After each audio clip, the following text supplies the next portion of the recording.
Welcome to Caricomp Insider, where high-tech facial recognition meets real-world intelligence.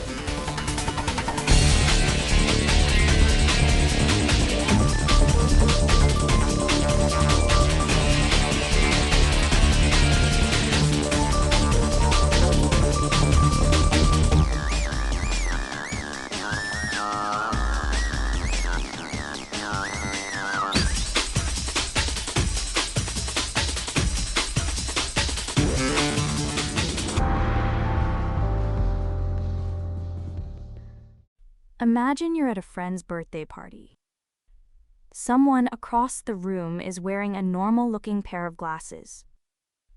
And those glasses just logged your face, quietly, permanently, and you'll never know it happened. That's the scenario Meta's Chief Technology Officer Andrew Bosworth laid out this week. If you've ever stood in a crowd, this story is about you. Bosworth described how Meta wants to put facial recognition into its consumer smart glasses. The glasses would capture the faces of people around you. Then, later, they'd whisper in your ear when they spot someone they've seen before. The catch is that the person being scanned never agreed to any of it. So the question threading through today's episode is simple. When face matching moves off the police lab and onto someone's face at a party, who's checking whether it's right? Let's start with the tool itself. Reporters found code inside Meta's AI app for an unreleased feature. Its internal name is NameTag. The idea is that your glasses read a stranger's face, store it, and recognize that person the next time you cross paths. That's a big shift. Right now, face matching is something you choose to do. You unlock your phone, you tag a photo. This turns it into something that just runs in the background, all the time, on someone else's device pointed at you. Now, Meta says it's built this to be safer. The matching happens on the glasses themselves, no giant central database in the cloud. On paper, that sounds reasonable.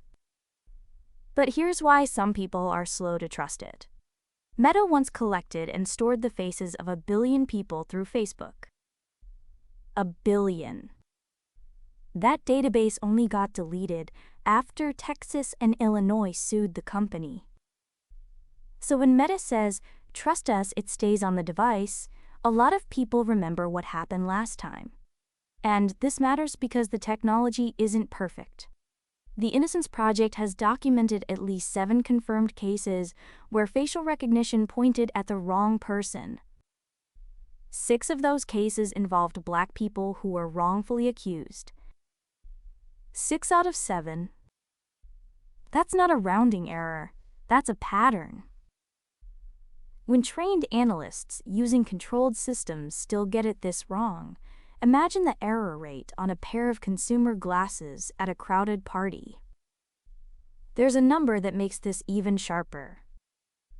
The ACLU once ran members of Congress against a mugshot database. The system falsely matched 28 lawmakers to criminal photos. Part of the problem was the confidence setting, how sure the software has to be before it calls something a match. It was running at a lower threshold than experts recommend. Now picture consumer glasses making that same guess about the person next to you on the train. For investigators, this creates a real headache. Face matching is moving out of the forensic lab and into the hands of everyday people who aren't trained.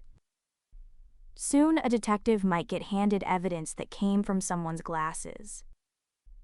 Was that match made by a trained analyst or by a gadget? What confidence level did it use? Nobody logged it. For the rest of us, it's simpler and stranger. The video or the ID that puts you somewhere might come from a device you never saw. Here's the twist most people miss. When face matching becomes ambient, running everywhere, on everyone, careful, documented, court-ready analysis doesn't become less valuable. it becomes more valuable. The flood of casual guesses makes the trustworthy answer worth more, not less. So here's the whole thing in plain terms. Meta wants glasses that recognize people's faces, storing that on the device instead of a big server. The tech gets faces wrong, sometimes with life-changing consequences, and the people being scanned never agreed to it. And the company asking for your trust is the same one that once held 1 billion faces until courts made it stop. Whether you're building a case or just standing in a room full of people, this changes what it means to be a face in a crowd. The full story is in the description if you want the deep dive. Now you know something most people in this industry don't. Use it. And when you're ready to put it to work, Caracomp.com. We'll see you tomorrow.